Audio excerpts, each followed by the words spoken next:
Ja, wir sind hier wieder zurück. Digiwiesen Tag 3. Heute mit staatstragenden Gästen und ganz heißen Informationen, die uns gerade zugetragen worden sind, wenn man in die Newspaper geschaut hat. Digiwiesen ist das 17. Jahr.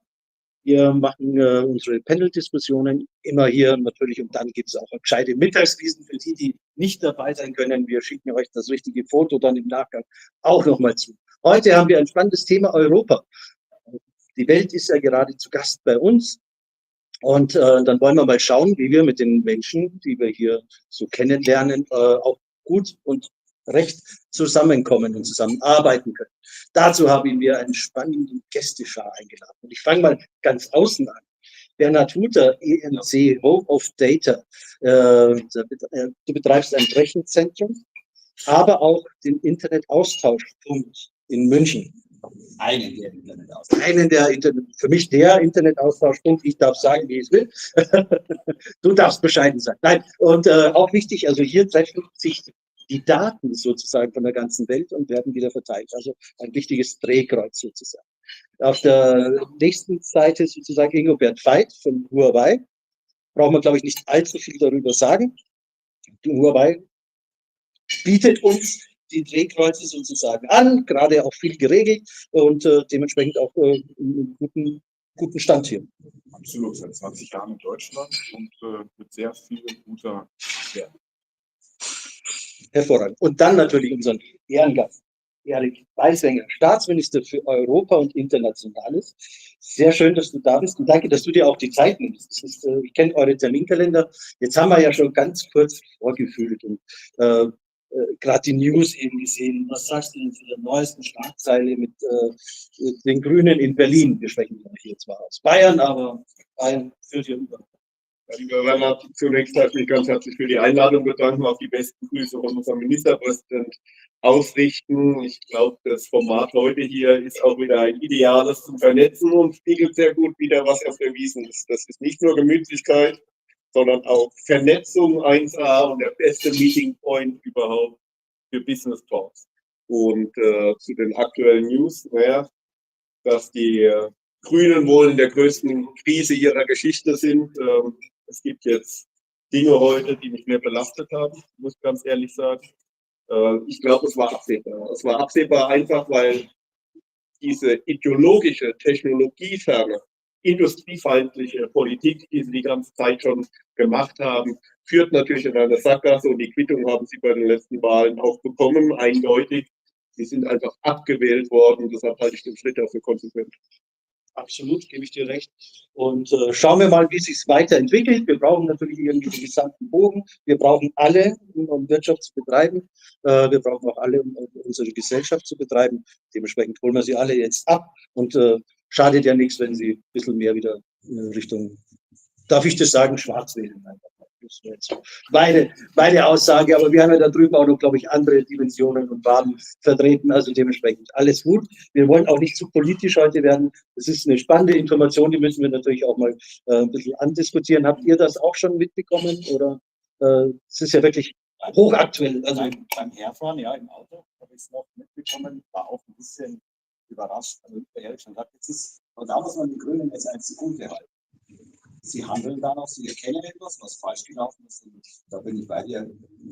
Das ist ideologisch, läuft das alles gerade ein bisschen, also zumindest für uns Unternehmer, läuft es ein bisschen zu weit auseinander. Die Pole gehen immer weiter auseinander, was ich nicht für gut halte. Ich fände es immer schöner, wenn wir miteinander reden und uns in der Mitte irgendwo treffen. Von daher aber zumindest Respekt davor, dass die Leute da noch die Konsequenz ziehen. Weil das ist eine Eigenschaft, die in der Politik immer gegeben ist. Die Leute bleiben das ja lange auch nur leben. Ja. Das stimmt. Aber nichtsdestotrotz nicht, dass wir jetzt auf die Grünen trinken, wir trinken jetzt auf uns erstmal. Prost! Prost! Da trinke ich mit. Wohl. Aber wie gesagt, wir wollen ja heute über Europa sprechen, über unsere internationale Zusammenarbeit. Und würde ich gerne mal von dir so ein bisschen eben so ein kleines Statement hören oder dir rauskitzeln wollen. Magst du uns über deine Erfahrungen, über deine Visionen kurz erklären? Naja, die Erfahrungen und warum Bayern einen Minister für Europaangelegenheiten und Internationales hat, sind schnell dargelegt. Wenn wir selbstständiger Staat wären, gebraucht den Konjunktiv, dass alle, die von Berlin aus zugeschaltet haben, nicht kleinen Herzinfarkt bekommen, wären wir die sechstgrößte Volkswirtschaft der Europäischen Union. Allein daher, aus unserem wirtschaftlichen Erfolg, leitet sich natürlich ab, dass wir auch für unsere Unternehmer da sein müssen. Wir haben 7-ständige Vertretungen in aller Welt der Freistaat Bayern und wir haben ungefähr 50, 60 Handelsvertretungen zusammen mit der Vereinigung der Freien Wirtschaft oder den AHKs. Von daher wollen wir dieses globale Netzwerk auch weiter fördern und stärken, wo es geht. Wir brauchen den Freihandel, den braucht Bayern unbedingt. Bayern ist übrigens der Mittelpunkt Europas, nicht so dahergesagt vom CSU-Politiker, sondern tatsächlich sowohl von der EU wie auch von Europa ist der geografische Mittelpunkt in Bayern. Und es ist nicht wegzudenken. Wir haben früher ja auch mal teilweise erfolgreich versucht, Kriege zu führen. Wie das weniger erfolgreich wurde, haben wir uns mehr auf Diplomatie verständigt und auf Wirtschaft und Handel. War, glaube ich, ein guter Entschluss. Das müssen wir unbedingt beibehalten. Die Herausforderungen weltweit gesehen werden immer größer. Das muss man auch sagen. Und deshalb auch der kleine Kritikpunkt vorhin an zu ideologischer Politik. Wir brauchen nicht die Welt belehren. Wir müssen mit den Menschen sprechen weltweit und müssen auch für unsere Unternehmen und Unternehmer da sein wir. Und ich glaube, dass das auch der größte Punkt ist, weltweit, mit dem wir wuchern können, dass wir bayerische Unternehmen und Unternehmer haben, die sich weltweit engagieren, weil da ist Fairness wirklich nicht nur so dahergesagt, sondern nach den Erfolgsmodell. Wunderbar. Das trifft auch ganz gut mit unserer Philosophie. Mein Präsident sitzt mir ja gegenüber vom German Mittelstand. Das ist ja genau das, was wir ja auch tun. Wir sind in München geboren, sozusagen, in Deutschland mit 11 Kontoren vertreten. Wir sind international mit Business Hubs von Hongkong über Singapur bis hin nach Palo Alto sozusagen auch vertreten. Wie viel haben wir? 8, 9 Auslandskontore? Indien ist gerade dazugekommen. Der Thomas kommt gleich noch vorbei. Ja, wunderbar. Indien natürlich dabei. Auch Und nicht was vergessen. ist, die Säulen der Gesellschaft bei uns ist der Mittelstand. Die größte Ausbildungsleistung, ich glaube 90% der Azubis überhaupt in Bayern kommen vom Mittelstand. Die Wertschöpfung, alles und die Stabilität und die Resilienz. Auch in Krisen ist der Mittelstand da und ist nicht flugs wieder weg. Das darf man auch nie vergessen. Wir sind erdverbunden. Das bringt mich jetzt dann auch zu dem Thema Internationalisierung. Wir haben ja viele, viele Gäste jetzt gehabt, während dem Oktoberfest da, aber sonst natürlich auch unterjährig. Wie stark ist denn diese Dynamik gerade Richtung Europa, Richtung Deutschland, Richtung Bayern vom Unternehmertum? Hast du da irgendwelche Gefühle sozusagen oder hast du da ein Wissen, wie schwierig es ist, gerade internationale Unternehmen anzuziehen? Oder ist es im Gegenteil ganz leicht, wenn Bayern einfach toll ist?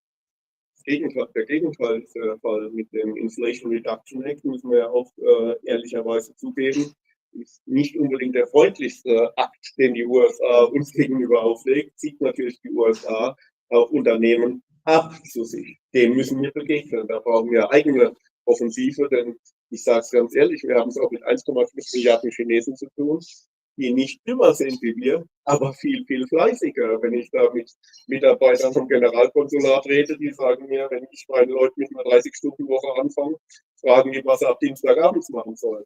Ja, das kann auch übertrieben sein, aber 7 Tage die Woche von 7 Uhr morgens bis 7 Uhr abends ist, wenn Aufträge reinkommen, dort gang und gäbe. Wenn ich dann die Chinesen frage, wie schafft ihr das denn? Wie kommen denn eure Arbeitnehmer mit klar? Muss man ja auch immer fragen. Und sagen die mir, kein Problem, wenn der Auftrag abgearbeitet ist, nach 1, 2, 3 Monaten kriegen die ja 1 oder 2 Tage Sonderurlaub. Aber ganz sachlich und ruhig. Also diese Herausforderungen müssen wir stellen. Wir sind in Europa einfach nicht die meisten.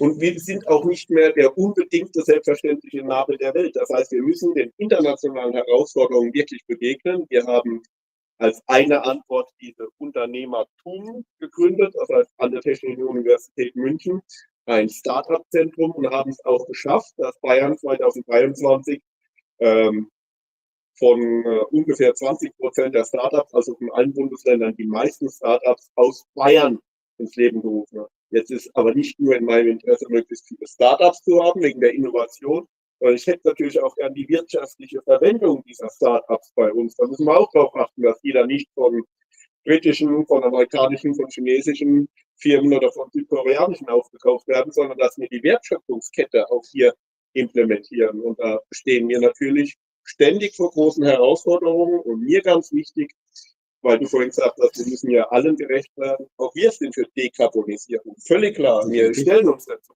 Aber wir wollen auf keinen Fall eine Deindustrialisierung. Denn Bayern ist verantwortlich für ungefähr 1% des CO2-Ausstoßes der Welt. Das heißt, wenn wir uns hier auf die Fahnen schreiben, zu deindustrialisieren, dass wir die Verkehrswende bis zu Nullverkehr hinbringen und uns hier auf der Veranstaltung einigen, nicht mehr zu atmen. Ändert das weltweit genau gar nichts. Denn es ist nicht 1% weg, sondern es kommen wahrscheinlich 2-3% dazu, weil andere Länder, andere Völker, andere Nationen wesentlich weniger effizient und effektiv arbeiten wie bei uns und weniger umweltschonend. Das heißt, wir müssen auch hier einfach eine Lanze für unsere Unternehmer und Mittelstand brechen, wo es nur geht, technologieoffen und ideologiefrei. Definitiv. Ich glaube, es ist ein kleiner Zwischenapplaus, während Sie aus. Danke sehr. Ingo-Bert, ihr seid ja mit Huawei ja in Deutschland sehr aktiv. Ihr habt ja auch bewusst Deutschland ausgewählt, so als Zentrum sozusagen für vielerlei Richtungen. Was war denn die Entscheidung dazu, überhaupt nach Deutschland, aber auch nach München zu kommen? Weil ihr seid ja mit 2 Standorten, oder verbessere mich, ich glaube 3 jetzt gerade irgendwie hier in München vertreten und mit vielen, vielen Mitarbeitern. Also in Deutschland sind wir, das hatte ich im Eingangsstatement gesagt, seit über 20 Jahren. Jetzt hier in Bayern seit über 15 Jahren. Und wir haben hier in München unser europäisches Forschungszentrum angesiedelt. Ja. Da arbeiten mehr als 500 Forscherinnen und Forscher. Und hinzugekommen sind wir 2012 auf Nürnberg. Da sind nochmal 100 Forscher. Und wir haben sogar hier eine Produktion, das ist eine Pilotproduktion in Weilheim. Also das sind unsere Standorte. Warum sind wir hierher gekommen? Ist eigentlich relativ einfach, weil es gute Rahmenbedingungen sind. Und gerade für die Forschung war eine der wichtigsten Rahmenbedingungen, weil ich 2 Faktoren rausgreifen. Das eine ist qualifizierte Leute. Also hier München ist schon so ein, sagen wir mal, Elektronik-Hub oder Elektronik-Cluster. Ist natürlich ganz viel auch der Historie von Siemens geschuldet und anderen Unternehmen, was natürlich da ein guter Anziehungspunkt ist, um hier auch entsprechend gut ausgebildete Leute zu finden. Und das andere sind die Forschungseinrichtungen. Ja? Also es gibt gute Institute, sehr gute Universitäten. Das Unternehmertum haben wir jetzt auch noch dazu. Das ist ja sozusagen zwischen Forschung und Unternehmertum. Und da ist europäisch gesehen München absolut Spitze oder auch Bayern. Also wir haben das ja auch jetzt ausgeweitet nach Nürnberg. Und das sind natürlich die entscheidenden Faktoren, dass man, wir sprechen sozusagen unserer Sprache, dass man diesen Bedarf hier sourcen kann, ja? Also die entsprechenden qualifizierten Leute. Und dann ist natürlich ein weiterer, das ist ein mittelbarer Grund, dass es natürlich ein gutes Umfeld ist, dann auch Geschäfte zu machen, um dann letztendlich seine Produkte auch zu verkaufen. Ja? Also das sind die 2 Faktoren, gute Rahmenbedingungen. Gute Rahmenbedingungen, das ist auch spannend. Bernhard, als mittelständischer Unternehmer mit Herz für Bayern und München und FC Bayern München hoffe ich auch, also aber das ist wieder was anderes. Du hast dich ja bewusst entschieden, hier deine Rechenzentren zu betreiben und hast ja jetzt auch ausgeweitet das Thema, das ganze Businessfeld in der bayerischen, oberbayerischen Region. Was ist denn da für dich sozusagen der Motivator? Nicht zu sagen, Mensch, ich gehe jetzt mal 400 Kilometer weiter mit meinem Rechenzentrum, was ja technologisch nicht wirklich eine Rolle spielen würde, zahle die Hälfte für den Strom oder was weiß ich, was auch immer, finde vielleicht leichter Mitarbeiter oder auch weniger oder wie auch immer. Was ist die Motivation eben zu sagen, nein, ich bin Bayer und bleibe Bayer sozusagen? Das Letztere ist sicherlich schon mal ein Teil der Motivation. Ich komme aus einer alten Münchner Unternehmersfamilie, 4. Generation. Ich habe gerade durch Zufall im Besucherkreis sitzt der Herr Ortke. Das war früher ein Kunde von uns. Er kennt ihn wahrscheinlich noch nicht gemacht. Ja, jetzt klar. Also, das heißt, bevor ich habe eine Historie, die vor dem Rechenzentrumsgeschäft lag. Und wir sind ein altes Münchner Handelsunternehmen gewesen, ein Elektrogroßhandelsunternehmen. Und davor mein Vater, mein Großvater, alle Münchner Unternehmer. Das heißt, die Wurzeln sind einfach sehr stark bei mir. Und von dem her zu sagen, warum ich mich hier für den Standort bekenne, ist sicherlich einfach auf der einen Seite meine Historie, auf der anderen Seite auch, dass natürlich unser Umfeld, unser Standort hier in München einfach schon wahnsinnig attraktiv ist. Also für mich auch als Unternehmer dieser attraktiv. Der ist zwar manchmal auch schwierig, weil wir wissen, wenn wir uns unsere Gewerbesteuersätze anschauen, dann ist das vielleicht nicht so attraktiv, aber es gibt viele Rahmenfaktoren, die ja auch die internationalen Unternehmen ja immer wieder in die Stadt bringen und sagen, wir wollen eigentlich in München sein. Und letztlich für mich als Mittelständler, ich muss halt dann auch diesen Bedarf der großen Unternehmen verstehen, weil ich als Partner für diese Unternehmen ja genauso aktiv werde. Du sprachst es vorhin an, mit einem Datenkunden zum Beispiel, dem Nuconix, der ist ja für alle da. Der ist ja nicht nur jetzt für Münchner Unternehmen da, sondern der ist auch für eine Unternehmung wie die Firma Huawei da. Das ist ja, wir müssen uns ja auch mit der Welt verbinden.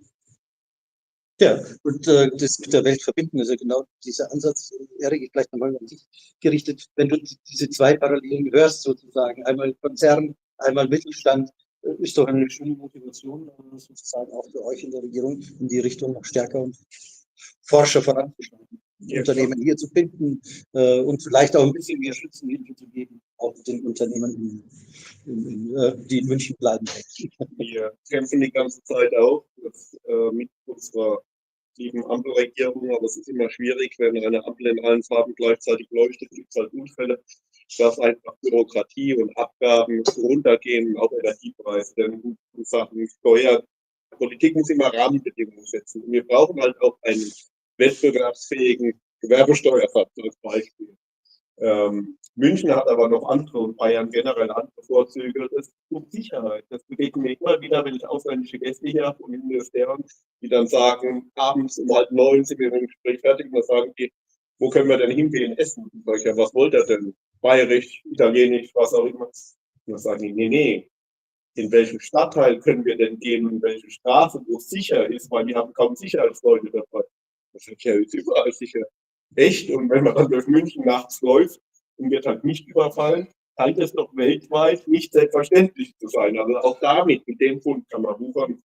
Und die Attraktivität Bayerns und München zeigt sich auch dadurch, dass wir das größte konsularische Korps außerhalb Berlins in Bayern und in München haben.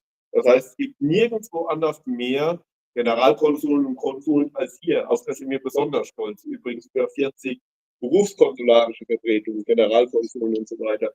Das spiegelt auch wieder, wie wichtig wir auch für die Welt sind. Und das sind auch unsere Brücken in die Welt hinaus. Nicht nur unsere bayerischen Vertretungen, die wir überall unterhalten, sondern auch unsere konsularischen Vertretungen hier.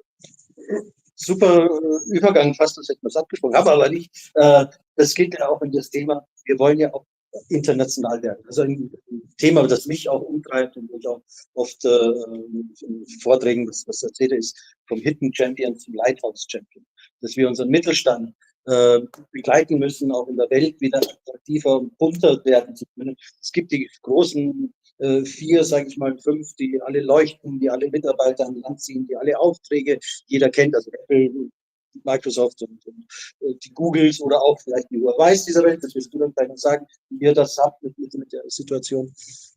Wir beide waren jetzt in Singapur ja auch unterwegs. Julian war mit dabei auch. Wir haben in Singapur unseren Business Hub gegründet letzten Monat. Oder was haben wir denn? August, ja genau. Unseren Business Hub gegründet. Und hat auch dort diesen Einblick eben, wie die bayerische oder auch die deutsche natürlich Wirtschaft dort akzeptiert und aufgenommen wird. Was war denn dein Eindruck sozusagen?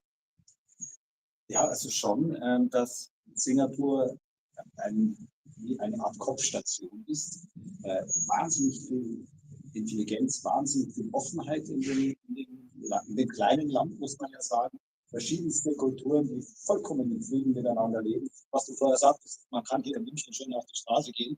Ja, das kannst du in Singapur. Ich habe mein minderjähriges Wunderweile und habe eine reine Ausstattung gesagt, da passiert ja nichts. Ja, also sensationell von dem her. Aber Singapur an sich natürlich, wenn jetzt für uns auch als Mittelständler jetzt nicht der nächste logische Schritt, das ist schon weit, aber ein Umfeld für Unternehmen allgemein, wenn man sagt, man will in den asiatischen Markt hinein, so toll ist wirklich was schwer begeistert. Ja, also es war, glaube ich, auch eine richtige Entscheidung von uns, dass wir diesen Standort dort auch aufbauen, weil es eben ein Schritt in den asiatischen Markt ist. Der ja dann auch für uns als Mittelständler, das ist das Schöne am German Mittelstand, der mir ja damit schon immer mal die Tür ja öffnet. Ich kann ja dann jederzeit über den German Mittelstand, wenn wir uns überlegen, als mal genauer ins Visier zu nehmen, dann habe ich ja schon eine Haustür, an der ich regeln kann. Deswegen ist es eine sehr schöne Sache, dass ihr auch im Verband da so für uns Mittelständler auch weiterdenkt und dass es auch noch eine schöne Lokation ist. Perfekt, danke. Ich habe nicht bezahlt, also der Mittelstand wurde oft genug erwähnt. Perfekt, danke. Aber es ist ja auch so. Das ist ja auch, du hast ja sozusagen diese Kontinente ja bei dir im Blut, im Unternehmerblut. Wie siehst du denn die Situation? Müssen wir stärker draußen leuchten oder leuchten wir schon als Bayern, als Deutschland schon stark genug? Also ich würde sagen, Bayern oder Deutschland, insbesondere Bayern, bringt schon einen sehr guten Bonus mit. Ja? Also gerade in China ist Bayern sehr gut bekannt, da werden ja auch gute Kontakte gepflegt, ja schon eine sehr gute Basis. Also da ist eine Menge, auf die man sehr gut aufbauen kann. Aber da will ich jetzt schon so ein bisschen, nicht sagen den mahnenden Finger, aber wir hatten es jetzt gerade im Eingangsgespräch, also die Welt ist schon brutal. Wenn man jetzt gerade sich die technologischen Innovationen anschaut, ich glaube, auch so mentalitätsmäßig sollten wir in Bayern auch noch stärker hier unsere Sinne sozusagen öffnen und das stärker noch aufnehmen und uns darauf einlassen. Und das spiegelt sich dann natürlich auch in den internationalen Verbindungen und Kooperationen. Also wenn wir jetzt das Thema kennt jeder oder kann jeder gerade in der Zeitung lesen, Automotive. Ja, ist ganz klar, wir haben die Autoindustrie über Jahrzehnte geprägt, ja, aus Bayern heraus mit BMW, Audi. Und wenn wir jetzt sehen, was in Schwierigkeiten gerade VW kommt, ja, und wie sich hier gerade die Gewichte oder auch ein Stück weit, ich will nicht sagen verschieben, aber etwas anders ausrichten im Moment, dann kann man schon wirklich, würde ich sagen, eine Transformation am offenen Herzen sehen. Ja? Und das ist, glaube ich, ganz wichtig, dass man da reinkommt. Also wenn man jetzt China nimmt, die 1,5 oder 1,7 Milliarden Chinesen sind natürlich wichtig als Absatzmarkt. Das ist ja keine Frage, aber darum geht es gar nicht mehr primär, sondern das ist der technologische Puls, der dort auch schlägt, mit dem man verbunden sein sollte. Denn wenn man sich das Thema autonomes Fahren im Moment anschaut, da spielt die Musik wirklich in China. Ja? Und das ist live in der Anwendung auf der Straße zu sehen. Und wir hatten letzte Woche erst wieder eine Veranstaltung mit BMW. Wir haben gesagt, das ist nicht nur der Absatz, um den es ihnen geht. Ja? Es geht ihnen um diese Innovation, um diesen Input, die Herangehensweise, die sie brauchen, um selber hier State of the Art zu bleiben. Und das ist eine Übung, die können sie nicht sozusagen verordnen, sondern die muss gelebt werden. Ja? Da braucht es die Joint Ventures, die Verbindungen, die offenen, einheitlichen Standards. Ja? So, das ist so auch die große Gefahr, die ich sehe, dass wir hier in so eine Fragmentierung reingestoßen werden. Ja? Die eine Welt, so meine pro-amerikanische, dann die chinesische, irgendwie Europa so dazwischen drin zerdrückt. Aber diese Verbindung offen zu halten, ja, das ist extrem wichtig. Ja? Und da müssen wir, glaube ich, noch wirklich eine Schippe zulegen. Das gibt sehr vorbildliche Initiativen. Ich glaube, Bayern ist da, wie du gerade oder du geschildert hast, sehr umtriebig. Es gibt einzelne Unternehmer, ihr macht eine Menge. Aber wenn man jetzt so draußen sich mal so umhören würde auf der Straße, wie die Leute das so sehen, ja, würde ich sagen, ist es noch nicht ganz so angekommen. Und es ist ja ein Stück weit vielleicht auch Aufgabe der Politik und von uns, das noch stärker zu vermitteln, dass da auch die Zukunft liegt. Ja, weil diese Abschottung zu sagen, wir wissen, wie man das hier macht, wir konzentrieren uns auf uns, das geht nicht mehr. Und es ist auch nicht so, dass du die anderen nur brauchst, um dein Zeug irgendwie da loszuwerden, sondern du brauchst tatsächlich deren Innovation. Das ist natürlich für den Standort wie München oder Bayern schwierig, so von der Mentalität, wo hier so viel in der Richtung in den vorigen Dekaden selbst geprägt wurde und ein Stück weit sich darauf jetzt einzulassen. Und da würde ich dafür plädieren, die Brücken tatsächlich da noch weiter und größer zu schlagen. Das ist ein gutes Stichwort. Also wir brauchen Rahmenbedingungen, wir brauchen Leitplanken. Wie hilfst du oder ihr halt in der Gesamtsituation, wie helft ihr den Unternehmen?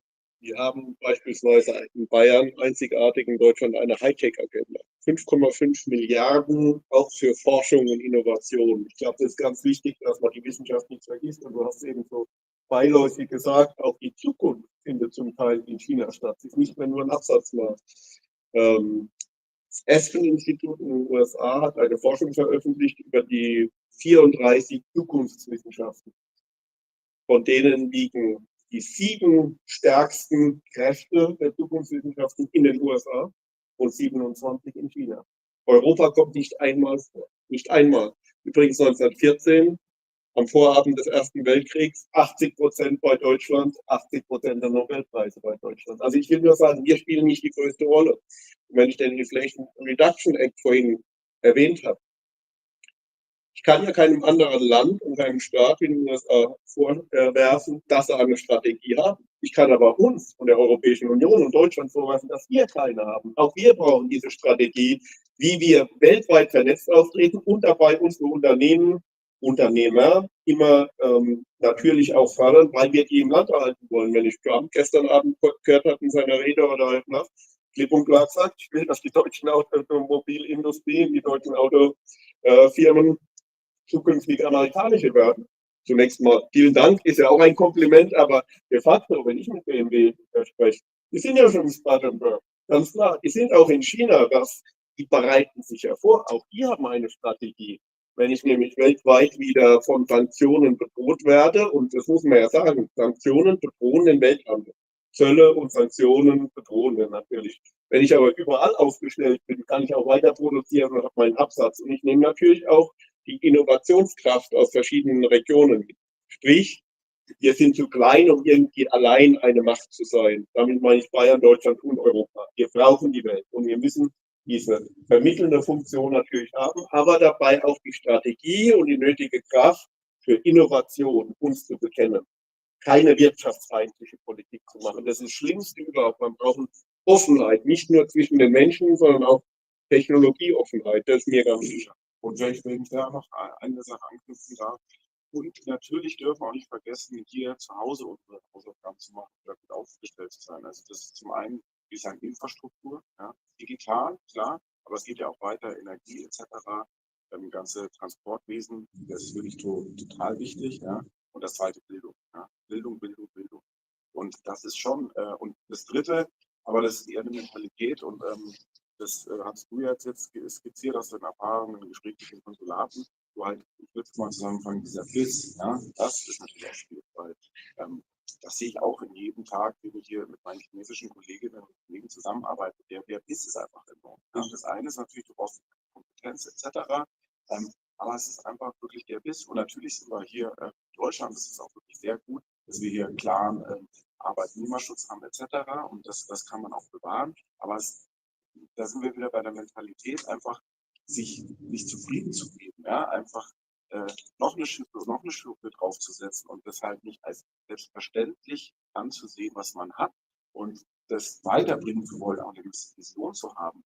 Und das ist, glaube ich, was wir auch viel stärker noch in die Gesellschaft eintragen müssen, wo wir schon so, wenn man sich manchmal so ein bisschen umhört, so eine gewisse Sättigung in den Gesprächen so. Definitiv, also dieser Biss, ich glaube, da müssen wir wieder Gas zulegen. Also wir haben uns irgendwie über die Jahre, ähnlich wie ich leider auch, einen kleinen fetten Bauch aufgebaut sozusagen und den müssen wir wieder abtrainieren. Wir müssen fitter als Unternehmen werden. Wir müssen auch wieder mutiger werden. Ich glaube, das ist auch etwas, was uns ein bisschen gerade irgendwie über die Jahre oder Jahrzehnte des Wohlstands sozusagen auch ein bisschen ja, faul gemacht hat. Also vielleicht ein bisschen zu hart ausgedrückt. Ja, das ist, ich meine, wenn mir die Situation anschaue bei uns mit dem Arbeitsmarkt in München und mit jungen Menschen im Arbeitsmarkt, dann haben wir natürlich schon die Situation, dass sich etwas grundlegend geändert hat zu der Zeit, wo ich ins Arbeitsleben eingestiegen bin. Im Arbeitsleben, da war ich froh, ein gutes Unternehmen zu finden, bei dem ich arbeite. Ja. Heute ist es anders. Heute, wenn wir, egal ob es Auszubildende sind oder ob es junge Fachkräfte sind, wir haben die Mitarbeiter davon, die Mitarbeiterinnen potenziell davon zu überzeugen, dass wir der richtige Arbeitgeber sind.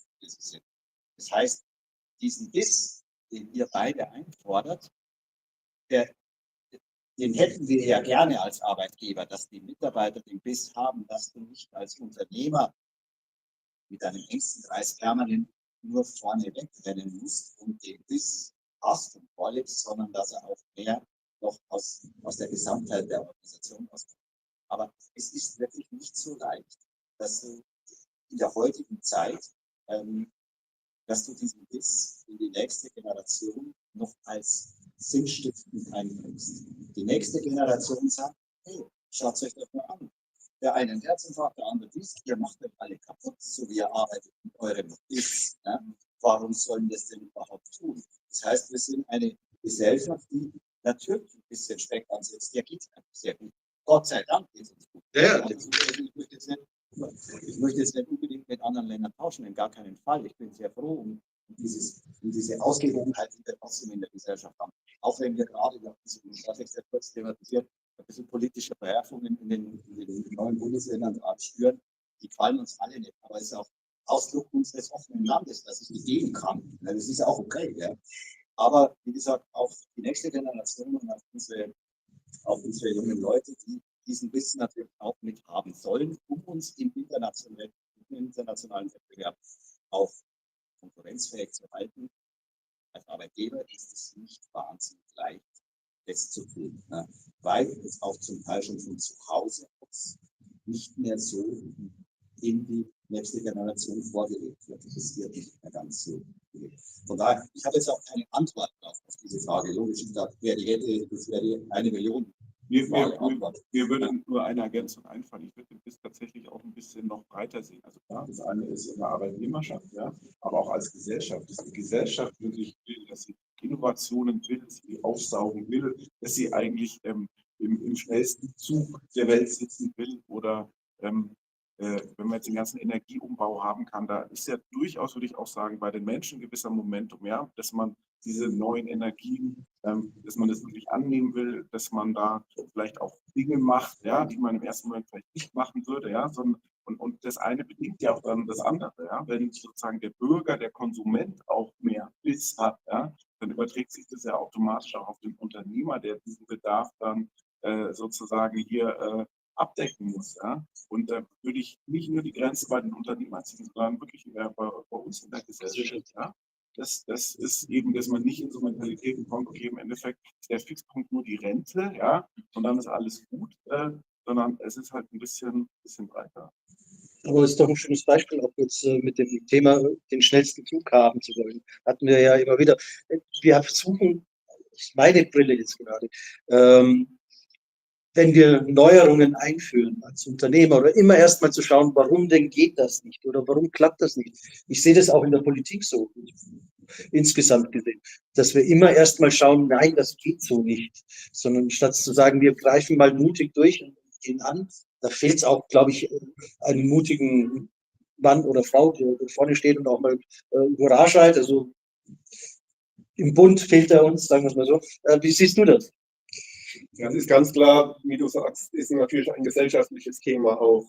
Ich muss wieder stolz sein dürfen auf die Leistung, die ich bringe und auf das Ergebnis. Und das kann auch der schnellste Zug sein. Aber vor ein paar Jahren noch war man stolz drauf, wenn man sich freitags auf die Straße gelegt hat. Ja, ob das wirklich eine Region, ein Volk, eine Nation, eine Wirtschaftsmacht wie die Europäische Union weiterbringt, ist die Frage. Oder ob ich da nicht eher kreativ und innovativ dran gehe und sage, ja, auch wir wollen die Energiewende schaffen. Nochmal, Dekarbonisierung ja, Deindustrialisierung aber nein deswegen. Und es nutzt uns nichts, wenn wir die ersten Verlierer auf der Welt sind. Also wir müssen auch mit unserer innovativen Kraft weiter voranschreiten. Aber ein Punkt noch, was Bernhard gesagt hat, mit den Arbeitnehmern, dass die Einstellung halt danach ist. Ich glaube auch, wir müssen auch da Anreize schaffen zu arbeiten, nicht Anreiz nicht zu arbeiten. Anreiz zum Arbeiten, Beispiel, ich bin ja stellvertretender Landesvorsitzender der Mittelstandsunion, da haben wir angeregt, wer einen Vollzeitjob hat, das definieren wir als 38 Stunden in der Woche, weil da gehen ja die wildesten Gerüchte rum, dass auch 20 reichen wird. Wer 38 Stunden die Woche arbeitet, soll die Überstunden, die er darüber hinaus macht, steuer- und abgabenfrei haben. Ein Anreiz zur Arbeit, dass die Leute auch wirklich was mitnehmen können. Das Gleiche übrigens für die Rentner, die weiterarbeiten. Im Moment ist es ja ein relativ unfaires System. Das heißt, der Rentner darf weiterarbeiten, zahlt in die Rentenkasse ein, kriegt aber keine Erhöhung mehr der Rente in den Jahren. Also Blödsinn. Der soll das auch steuer- und abgabenfrei haben nach Möglichkeit, weil das ist ja häufig Wissen und Erfahrung pur, die wir da freigeben und wir können es uns nicht mehr erlauben. Und dann als letztes, das Bürgergeld halte ich für fatal. Ich war am Ludwig-Erhard-Forum, habe ich auch geredet und habe dann laut Fokus als erster prominenter Politiker gefordert, dass das Bürgergeld für die Ukrainer gestrichen wird. Da haben sie danach zu mir gesagt, sei ja unsolidarisch. Ich habe gesagt, das ist doch Blödsinn. Wir haben mehr Flüchtlinge aus der Ukraine aufgenommen als ganz Frankreich. Also wo sind wir unsolidarisch? Aber wo soll ich die Leute hin zurückschicken? In den Krieg oder nach Russland? Also beides kann ja nicht nur Wille sein. Das sind häufig Menschen, die eine sehr gute Ausbildung haben und die meiner Meinung nach längerfristig hier bleiben. Also will ich sie integrieren und integrieren kann ich sie nur über Arbeit und nicht über Arbeitsverhinderungsmaßnahmen wie das Bürgergeld. Definitiv.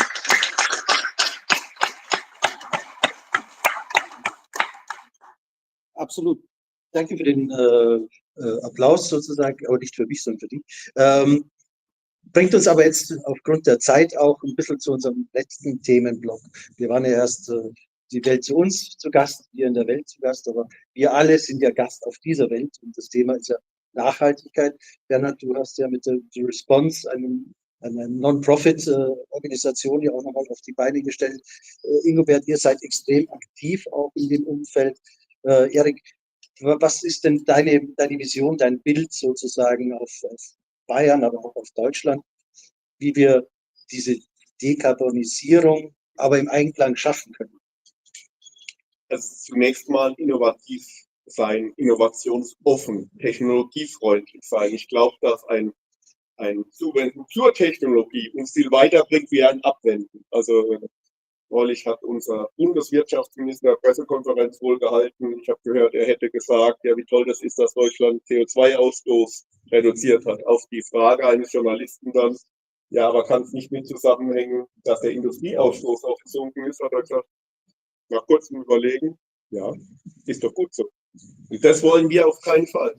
Wir wollen kein Zurück in die Steinzeit. Das kann ja gar nicht die Zukunft sein. Die Zukunft muss sein, dass wir als Technologieführer auch wieder in die Welt hinausgehen und da viele Probleme beseitigen. Das muss es doch sein. Wir müssen eine Strategie entwickeln.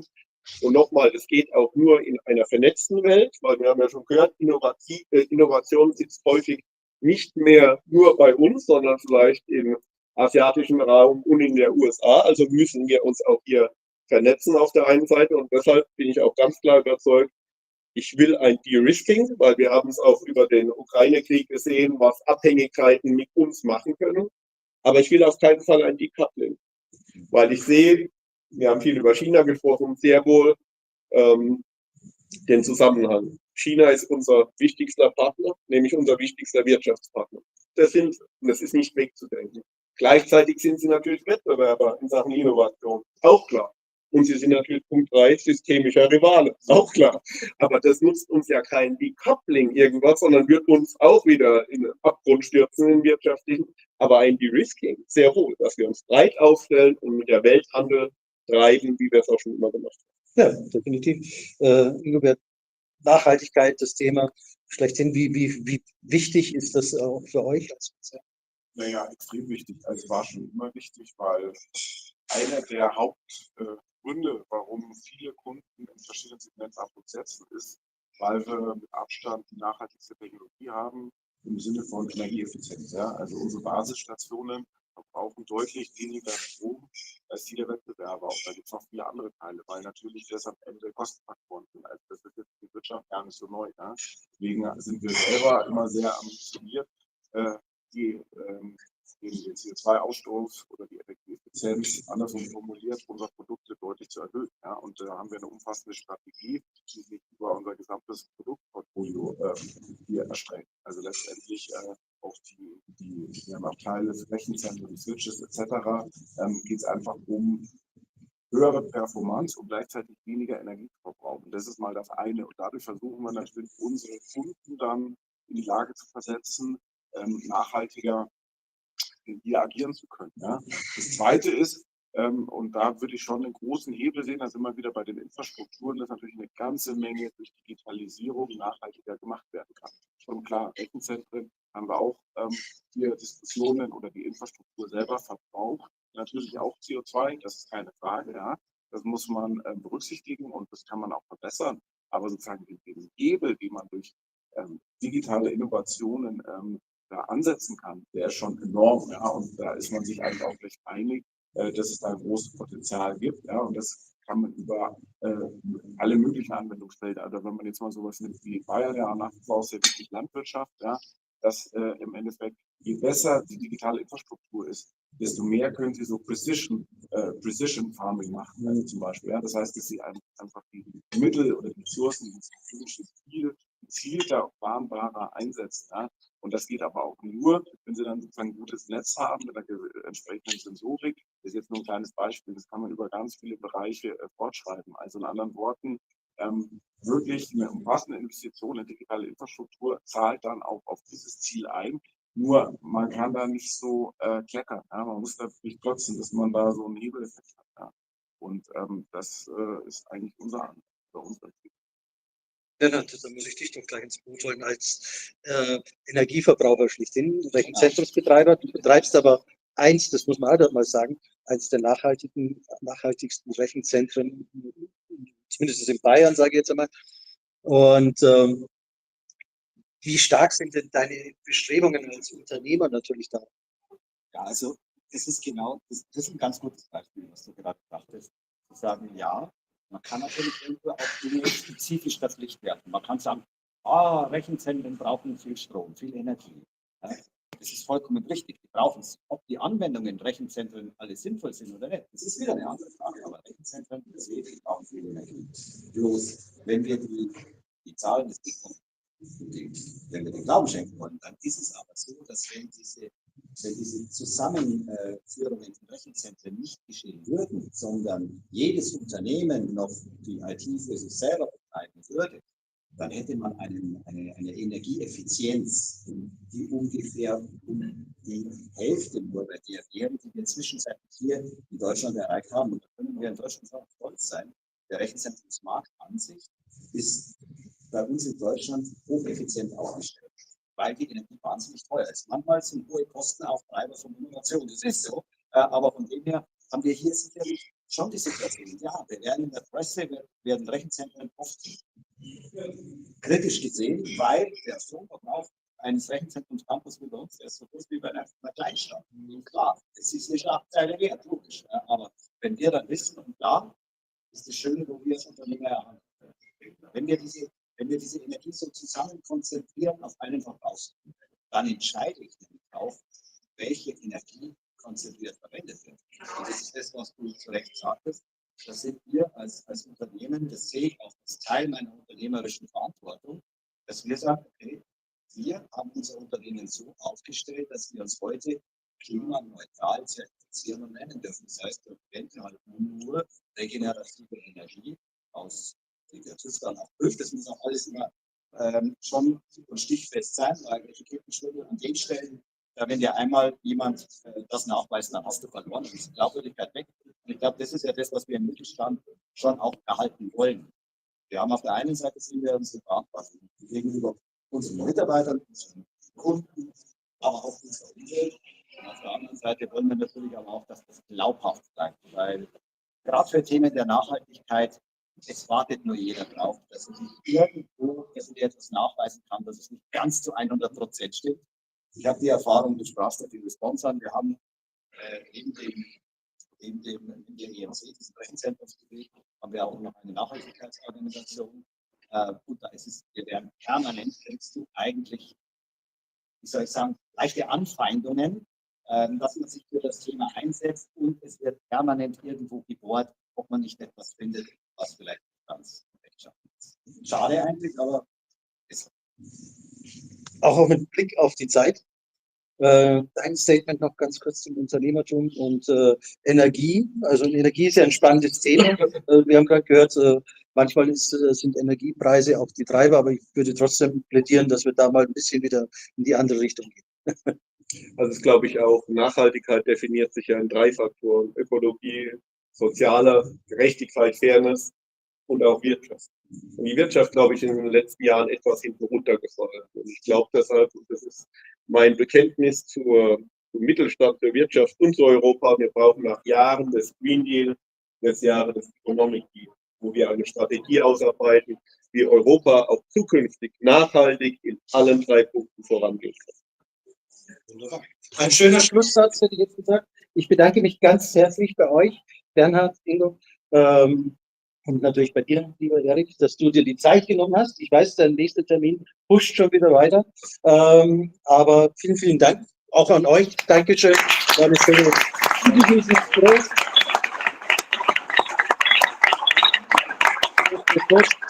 Und für euch da draußen, sorry, wir machen jetzt dann Schluss und machen eine gescheite Mittagswissen noch auf dem Oktoberfest, das ungefähr 20 Meter entfernt sind. Vielen Dank auch an das Team hier von Marie-Therese. Ein tolles Restaurant, kann ich euch auch empfehlen, auch nach der Wiesn immer wieder ein Besuch wert.